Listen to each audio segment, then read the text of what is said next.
Kids Alive started helping orphans in 1916 in China. They'd originally gone, the people who started it originally went there to start a church, but realized the problem was orphans on the streets. So that's what they've been doing ever since.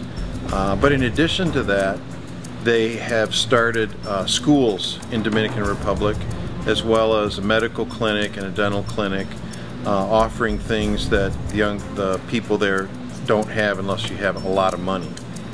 So, but that's how it got started. The kids had a great experience and wanted to go and find out what that was all about.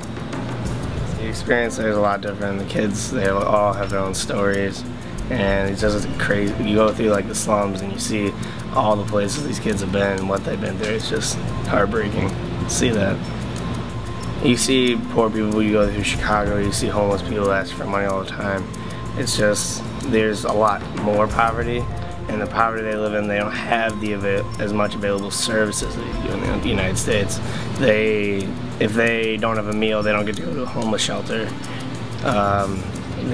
It's different. There was this little kid, Duarlin, and he was the kid we actually sponsored. And both of his parents died, and he grew up on the streets, and we sponsored him, so we went down there when we brought him like soccer balls and stuff, and we played soccer with him.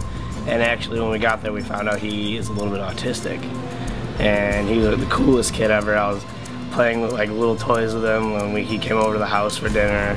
It was just a really cool experience, and he was a real cool kid. So there's two boys at the school that we went to, and they were always the first ones there and the last ones to leave. And when we asked why this was, it was because they were Haitians and their mother would lock them in their house because they were afraid of the Dominicans, because there is a discrimination against Haitians and Dominicans.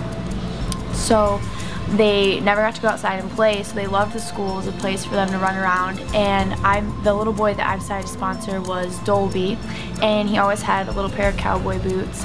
And his brother was Gary, who my dad decided to sponsor, and he was always running around causing a little bit of trouble.